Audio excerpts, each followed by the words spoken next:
Atención México. Sheinbaum pulverizó en minutos la columna más desesperada del periodismo corrupto. Los mismos que destruyeron una vida inocente con un montaje televisivo, ahora lloran persecución sin una sola prueba. Patético. Hoy, 5 de agosto de 2026, un columnista publicó un texto que acusa a la presidenta Claudia Sheinbaum de usar el aparato del Estado para perseguir periodistas. Ese texto no tiene una sola prueba documental, no una. Y sin embargo, fue reproducido, amplificado y presentado como verdad por los mismos medios que llevan 20 años ocultando algo mucho más grave. Sheinbaum no esperó, no dudó, diseñó su respuesta con la precisión de quien ya conocía el movimiento antes de que lo ejecutaran. Porque lo que ocurrió hoy no es una disputa mediática ordinaria, es el momento en que el modelo de impunidad más rentable de la historia reciente de México comenzó a desmoronarse en cámara lenta. Y hay un detalle que ningún noticiero convencional va a desarrollar esta noche. La columna de Riva Palacio no nació en una redacción, nació en una factura sin pagar. Detente un segundo y procesa lo que eso significa, porque la pregunta que nadie en los medios corporativos está respondiendo es esta: ¿por qué publicar hoy, sin pruebas, una columna que acusa al gobierno de perseguir periodistas exactamente en el momento en que esos mismos medios perdieron el flujo de publicidad oficial que financió su modelo de negocio durante 3 décadas? Esa pregunta ya tiene respuesta en el análisis de Sheinbaum hoy, y es la que los medios de siempre no te van a dar. Para entender la magnitud de lo que acaba de ocurrir, hay que retroceder exactamente 20 años, 8 meses y 4 días. Porque este no es un conflicto que empezó esta mañana. Este conflicto tiene una fecha de origen precisa. El 9 de diciembre de 2005, millones de mexicanos encendieron su televisor y vieron algo que nunca olvidaron. Vieron un operativo espectacular. Vieron a elementos de la Agencia Federal de Investigación irrumpir en una propiedad. Vieron a 2 personas esposadas frente a las cámaras. Vieron a Carlos Loret de Mola narrarlo en tiempo real como si fuera la captura del siglo. Lo que no vieron es lo que importa. Lo que no vieron es que ese operativo ya había ocurrido el día anterior. Lo que estaban mirando no era la aprehensión real, era una recreación. Un montaje televisivo coordinado entre Loret de Mola, Televisa y Genaro García Luna, el hombre que hoy cumple condena en Estados Unidos por sus vínculos con el narcotráfico, y el hombre esposado frente a las cámaras, Israel Vallarta, no saldría libre ese día. No saldría libre ese año, no saldría libre en una década. Pasaría 19 años, 7 meses y 23 días en prisión preventiva sin sentencia. Casi 2 décadas en la cárcel por un crimen que un tribunal federal confirmó el 18 de junio de 2026 que nunca pudo probársele. Eso es lo que los medios que hoy atacan a Sheinbaum construyeron con sus propias manos. Pero hay algo que los noticieros no te van a decir. Durante esos 20 años, ese mismo modelo mediático fue sostenido con dinero público. El presupuesto de publicidad oficial del gobierno federal durante el sexenio de Enrique Peña Nieto alcanzó niveles que la propia Sheinbaum describió como 3 veces superiores al presupuesto actual.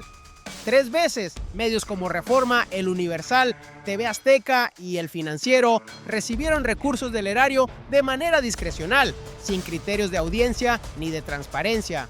El contrato era simple, el gobierno pagaba, los medios callaban y los periodistas que cuestionaban el montaje eran marginados, atacados o ignorados. Ese era el manual de siempre. Y entonces llegó el dato que lo cambió todo. El adversario cometió 3 errores. Cada uno pareció una decisión inteligente en su momento. Cada uno aceleró su propia derrota. El primero lo cometió en diciembre de 2005. Carlos Loret de Mola y el equipo de producción de Televisa decidieron recrear el operativo para las cámaras al día siguiente de la aprehensión real. La decisión parecía brillante, el rating sería histórico, la narrativa sería impactante. Millones de mexicanos verían en tiempo real la captura de un supuesto secuestrador. El periodismo espectáculo en su máxima expresión. Lo que Loret no calculó era que esa transmisión quedaba archivada. Cada segundo, cada corte, cada declaración. Y que existía una diferencia horaria verificable entre el momento real de la aprehensión y el momento de la transmisión televisiva. Esa diferencia horaria fue la que años después la nueva Suprema Corte de Justicia de la Nación utilizó para determinar que la mediatización había alterado el debido proceso de Israel Vallarta. El primer error no fue el montaje, El primer error fue creer que el montaje era inatacable porque lo habían visto 30 millones de personas. Lo que esos 30 millones de testigos garantizaban no era impunidad, garantizaban evidencia. Ese fue el primero. El segundo error lo cometieron durante los 19 años siguientes. Entre 2006 y 2024, los medios del viejo régimen construyeron una fortaleza financiera alrededor de su modelo. Publicidad oficial, contratos de comunicación social, recursos discrecionales del erario. La estrategia parecía perfecta, hacer tan costoso el cuestionamiento del montaje que ningún gobierno se atreviera a tocarlo. Cada vez que una voz pública señalaba las inconsistencias del caso Vallarta-Cassés, la maquinaria mediática respondía con ataques, con silencio, con marginación. El modelo funcionó durante 4 gobiernos consecutivos del PRI y el PAN. Lo que los medios no calcularon era que esa dependencia del dinero público los estaba convirtiendo en rehenes, no del gobierno de turno, de cualquier gobierno que decidiera cerrar el grifo. Y aquí es donde el tablero se complica para sus adversarios, porque cuando llegó la cuarta transformación, el criterio cambió. Ya no era discrecionalidad, era audiencia verificable, era transparencia, era la eliminación de los pagos directos a periodistas en lo particular. Y cuando el grifo se cerró, el modelo colapsó.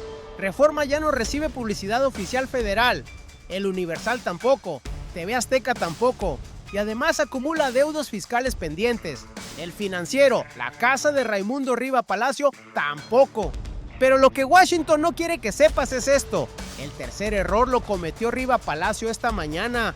Publicó una columna titulada El gobierno contra Loret y Ciro, en la que sostuvo que existe una estrategia gubernamental para respaldar jurídicamente a Israel Vallarta en demandas por daño moral contra Carlos Loret de Mola y Ciro Gómez Leiva. Afirmó que la presidenta Sheinbaum instruyó a Jesús Ramírez Cuevas a sumarse a esa estrategia. Afirmó que Rosa Isela Rodríguez, titular de la Secretaría de Gobernación, encabezó un foro donde Vallarta anunció sus intenciones legales. Afirmó que Rodríguez sería la encargada de alinear jueces contra los periodistas. La columna parecía devastadora, tenía nombres, tenía cargos, tenía una narrativa de persecución estatal que cualquier redacción internacional podía reproducir sin verificar. Lo que Riva Palacio no calculó era que cada una de esas afirmaciones podía ser desmentida con hechos verificables en menos de 24 horas. Sheinbaum dijo que nunca ha visto a Israel Vallarta en persona, que no lo conoce, que nunca ha hablado con él. La Secretaría de Gobernación emitió un comunicado formal negando que el foro fuera organizado por esa dependencia, negando que Rosa Isela Rodríguez haya participado en ninguna reunión pública o privada con Vallarta en los términos descritos y solicitando una rectificación formal a El Financiero. Y el propio Ciro Gómez Leiva, el supuesto perseguido, declaró que no tiene conocimiento de que Vallarta haya presentado ya una demanda en su contra. El perseguido no sabía que lo perseguían. La columna se desarmó con sus propios personajes. Ese tercer error fue lo último que calcularon mal, porque para entonces Sheinbaum ya tenía el tablero rediseñado. Mientras Riva Palacio publicaba su columna esta mañana, algo ya estaba construido, no improvisado, construido. La estrategia de Sheinbaum no comenzó hoy. Comenzó con una decisión que tomó desde el primer día de su gobierno y que en su momento pareció solo una medida de austeridad: reducir el presupuesto de publicidad oficial a 1/3 de lo que ejercía el gobierno de Enrique Peña Nieto, asignarlo con criterios verificables de audiencia, destinarlo también a medios públicos y estatales y eliminar los pagos directos a periodistas en lo particular. Esa decisión no era solo fiscal, era arquitectónica. Mientras el adversario operaba con el manual viejo, el de la presión mediática, el de la narrativa instalada antes de los hechos, el de los nombres sin documentos, Sheinbaum construía en silencio un modelo donde el gobierno no necesita comprar cobertura favorable porque su transparencia es el argumento. El primer movimiento fue la conferencia mañanera como tribunal público, no un tribunal de condena, un tribunal de verificación. Cada mañana, la presidenta responde preguntas en tiempo real, con nombres, con fechas, con cifras, Si una acusación es falsa, la respuesta llega antes de que el ciclo noticioso pueda instalarla como verdad. Hoy ocurrió exactamente eso. Antes de que la columna de Riva Palacio pudiera circular durante 24 horas sin respuesta, Sheinbaum la desarmó punto por punto frente a los medios. El segundo movimiento fue dejar que el sistema judicial operara con independencia en el caso Vallarta. La nueva Suprema Corte determinó que la mediatización de 2005 alteró el debido proceso. Un tribunal federal confirmó la sentencia absolutoria el 18 de junio de 2026. Israel Vallarta fue liberado el 1 de agosto de 2025. El gobierno de Sheinbaum no orquestó esa liberación. Algo más poderoso ocurrió, simplemente no la obstaculizó. Y esa diferencia entre un gobierno que usa el aparato judicial para proteger a sus aliados mediáticos y un gobierno que deja que los tribunales funcionen, es la diferencia entre el viejo México y el México que Sheinbaum está construyendo. El tercer movimiento fue la precisión del lenguaje. Cuando Sheinbaum dijo, hoy son las notas de ficción, no estaba solo rechazando una columna, estaba nombrando un patrón, estaba diciendo con 3 palabras, lo que lleva meses documentándose, que ciertos medios que perdieron el financiamiento público están produciendo contenido sin verificación, sin fuentes documentadas, sin el estándar mínimo del periodismo que dicen practicar. Quédate porque la última pieza lo cambia todo. Porque hay un elemento en esta historia que ningún análisis de hoy ha desarrollado. Israel Vallarta fue liberado, tiene una sentencia absolutoria confirmada por Tribunal Federal y tiene el derecho legal de demandar por daño moral a quienes construyeron el montaje que destruyó su vida. Ese derecho no lo otorgó Sheinbaum, lo otorgó el sistema judicial mexicano operando con independencia. Y lo que el gobierno haga o no haga con eso no cambia lo que la ley ya estableció. El movimiento aterrizó y la reacción del adversario reveló exactamente lo que Sheinbaum ya sabía. Cuando el gobierno respondió con nombres, fechas y un comunicado formal de la Secretaría de Gobernación, la columna de Riva Palacio quedó en una posición imposible. No hubo rectificación publicada al momento de este análisis. No hubo documentos que respaldaran las afirmaciones centrales. Y la pieza más dañina para la narrativa de persecución vino del propio Ciro Gómez Leiva. El comunicador dijo textualmente que no tiene conocimiento de que Vallarta haya presentado ya una demanda en su contra. Dijo que le costaría creer la versión de una estrategia presidencial. El perseguido no se sentía perseguido. Y eso, en términos de narrativa periodística, es devastador para quien construyó el relato de la persecución. Pero detente un segundo aquí porque lo que sigue es más importante. Detrás de todo este debate hay un hombre real, Israel Vallarta. Un hombre que el 9 de diciembre de 2005 fue mostrado esposado en televisión nacional ante 30 millones de espectadores. Un hombre que pasó 19 años, 7 meses y 23 días en prisión preventiva sin una sentencia condenatoria firme. Un hombre que fue liberado el 1 de agosto de 2025 porque un tribunal federal confirmó el 18 de junio de 2026 su absolución. Casi 2 décadas de vida. Y los mismos medios que construyeron ese montaje son hoy los que acusan al gobierno de usarlo como instrumento de persecución. La ironía no es accidental, es estructural. Porque si Vallarta tiene derecho de demandar y la ley dice que lo tiene, entonces el debate ya no es si el gobierno lo apoya o no. El debate es por qué durante 20 años ningún gobierno anterior garantizó las condiciones para que ese derecho pudiera ejercerse. Esa es la pregunta incómoda, la que los medios corporativos no quieren que te hagas. Y hay una voz más que reaccionó hoy que completa el cuadro. La presidenta también negó haberse reunido recientemente con la actriz Ofelia Medina, señalando que la última vez que coincidieron fue hace aproximadamente 20 años. Un dato pequeño, pero ese detalle pequeño cuenta una historia enorme, porque revela un patrón, columnas y versiones sin sustento, publicadas con urgencia, usando nombres, fechas y reuniones que no ocurrieron, en el momento exacto en que los medios que las publican enfrentan la pérdida de financiamiento público. Sheinbaum lo nombró hoy con 3 palabras, son las notas de ficción. Y mientras esos medios buscaban respuesta, la presidenta ya había cerrado el argumento. Lo que ocurrió hoy no fue una reacción, fue la activación de una arquitectura que lleva meses construida. Y cuando ves las piezas juntas, el mecanismo es de una precisión que ningún medio corporativo va a explicarte esta noche. La primera pieza era la política de publicidad oficial. Sin ella, el resto no funciona.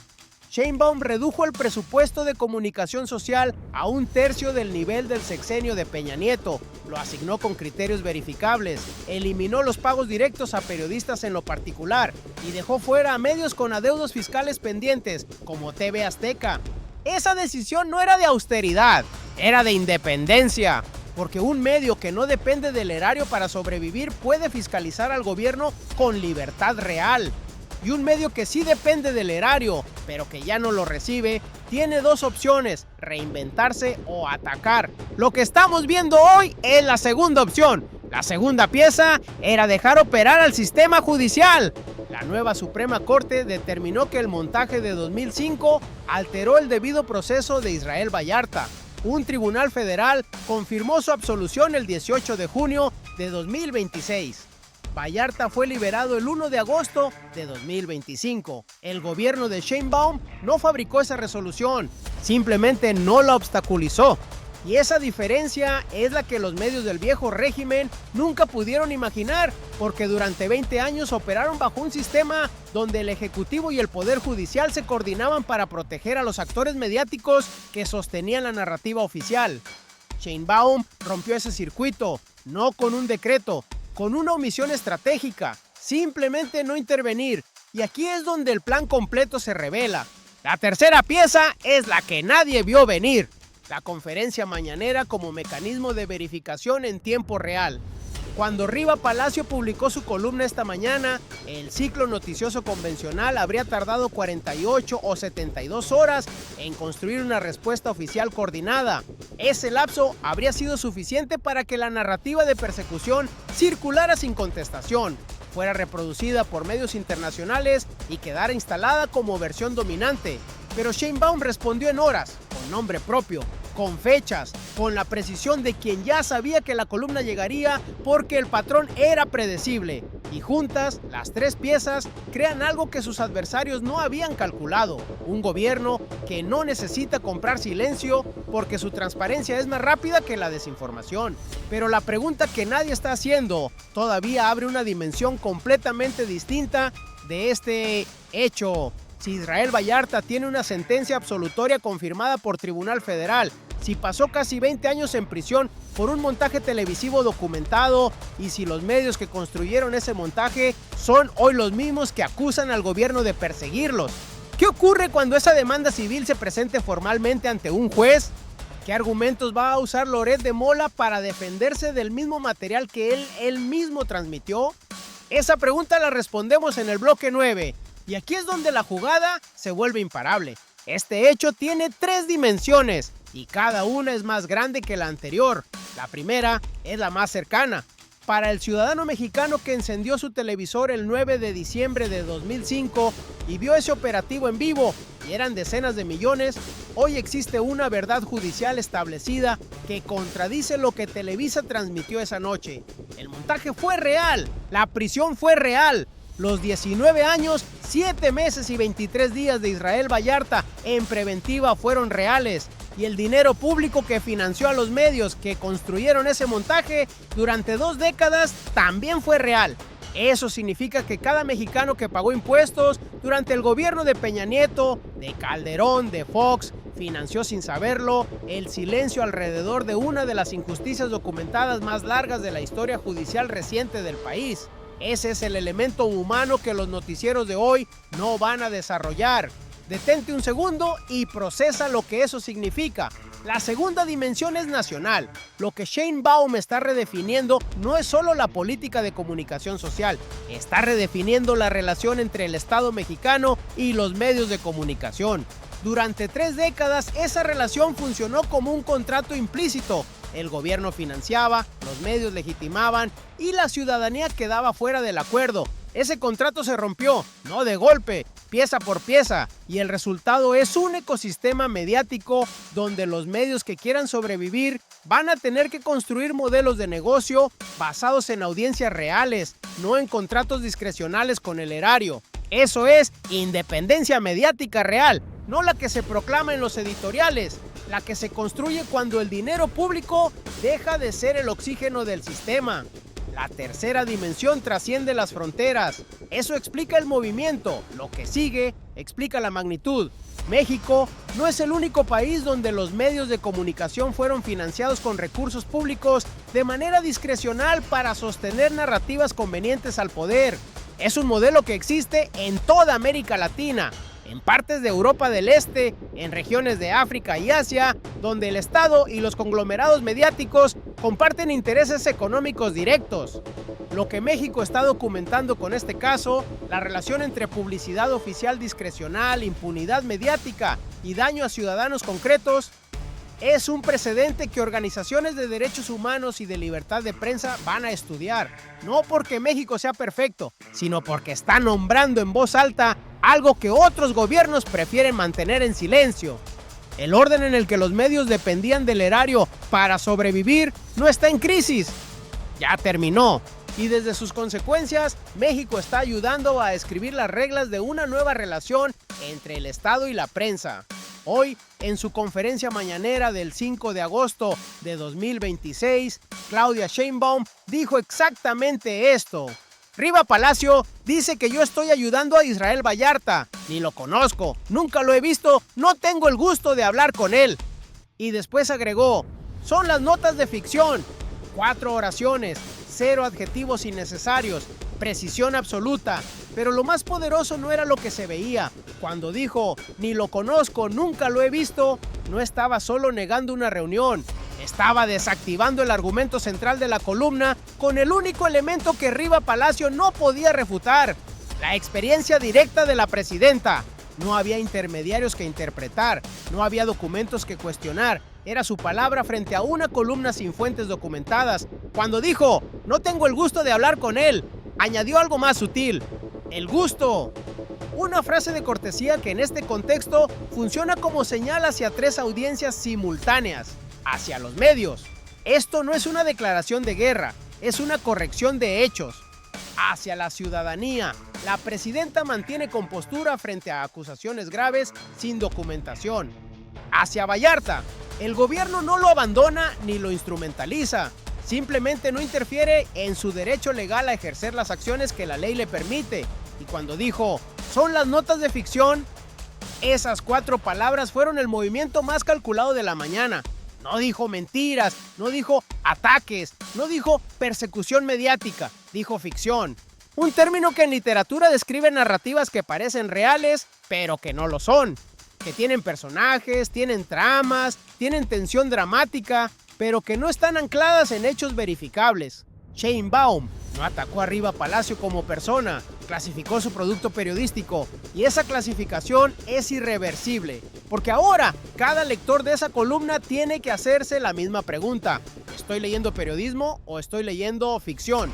Esto es Sheinbaum. No improvisó, no reaccionó, diseñó, ejecutó y cuando habló ya había ganado. Pero hay un hilo que todavía no se ha cerrado y es el más importante de esta historia. Israel Vallarta fue liberado el 1 de agosto de 2025. Su absolución fue confirmada por un tribunal federal el 18 de junio de 2026. Eso significa que hoy, 5 de agosto de 2026, han pasado exactamente 48 días desde que esa resolución quedó firme en el sistema judicial mexicano. Y la demanda civil por daño moral que Vallarta tiene el derecho legal de presentar contra quienes construyeron el montaje no ha sido radicada formalmente. Todavía, lo que sigue nadie lo vio venir, ni ellos, porque cuando esa demanda se presente y los antecedentes legales sugieren que las condiciones para presentarla ya existen, el debate va a cambiar de eje completamente. Ya no va a ser sobre si el gobierno apoyó o no a Vallarta, va a ser sobre el contenido del montaje, sobre la grabación del 9 de diciembre de 2005, sobre la diferencia horaria entre la aprehensión real y la transmisión televisiva, sobre quién ordenó la recreación y con qué propósito. Todo eso va a estar sobre la mesa de un juez civil y los medios que hoy acusan al gobierno de perseguir periodistas van a tener que decidir si cubren ese juicio con los mismos estándares que aplican cuando cubren al gobierno o si el silencio los vuelve a delatar. México llegó a este momento con una sentencia absolutoria, un liberado y una columna sin pruebas que se desarmó en horas. Ahora tiene algo más. Tiene un precedente judicial que establece que el montaje de 2005 alteró el debido proceso de un ciudadano mexicano. Y lo que se viene en las próximas semanas, cuando Vallarta y su defensa legal decidan el momento de radicar formalmente la demanda civil, va así exigir el análisis más profundo que este canal ha producido. En el próximo análisis vamos a desmenuzar exactamente qué establece la sentencia absolutoria del 18 de junio de 2026, qué elementos legales necesita una demanda civil por daño moral para prosperar en el sistema judicial mexicano y qué significa para Loret de Mola y para Ciro Gómez Leiva enfrentar ese proceso con estándares distintos de malicia efectiva. Porque lo que está a punto de ocurrir en los tribunales civiles va a cambiar para siempre la conversación sobre impunidad mediática en México, y vas a querer estar aquí cuando ocurra. Recapitulemos lo que ocurrió hoy. El 5 de agosto de 2026, Raimundo Riva Palacio publicó una columna que acusaba al gobierno de Claudia Sheinbaum de usar el aparato del Estado para respaldar jurídicamente a Israel Vallarta en demandas contra Carlos Loret de Mola y Ciro Gómez Leiva. La columna no presentó un solo documento verificable. Usó nombres, cargos y reuniones que el gobierno desmintió punto por punto en menos de 24 horas. Eso es lo que ocurrió. ¿Cómo ocurrió la respuesta? Sheinbaum no esperó el ciclo noticioso. Respondió en su conferencia mañanera con precisión quirúrgica. Negó cada afirmación con su propia experiencia directa. La Secretaría de Gobernación emitió un comunicado formal solicitando rectificación y el propio Ciro Gómez Leiva, supuesta víctima de la persecución, declaró no tener conocimiento de ninguna demanda presentada.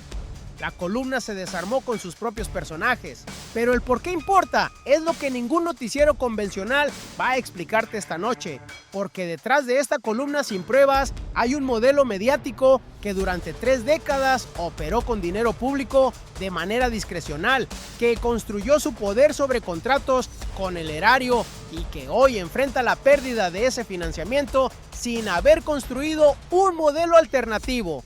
Y hay un hombre real detrás de todo esto, Israel Vallarta. Casi 20 años en prisión, una sentencia absolutoria confirmada, libre desde el 1 de agosto de 2025. Los medios que lo mostraron esposado en un montaje televisivo son los mismos que hoy se presentan como víctimas de persecución. Eso es lo que está en juego, no una disputa entre periodistas y gobierno, una pregunta mucho más profunda sobre quién pagó la impunidad durante 20 años y quién tiene hoy el derecho de exigir cuentas. Si este análisis te abrió los ojos sobre lo que realmente está en juego, dale like ahora mismo. Cada like le dice al algoritmo que este tipo de contenido importa, el que no te van a dar los noticieros de siempre. Suscríbete al canal y activa la campana, porque lo que viene en los próximos días, cuando la demanda civil de Vallarta entre al sistema judicial, va a necesitar análisis así de profundo, y vas a querer estar aquí. ¿Crees que Loret de Mola tiene argumentos legales para enfrentar esa demanda? ¿O el montaje de 2005 ya lo dejó sin defensa posible? Escríbelo en los comentarios, porque esa discusión la vamos a tener aquí, con hechos, con fechas, con lo que los medios corporativos nunca te van a dar. México ya no está solo en esta conversación. ¿Y qué momento para ser testigos de esta transformación?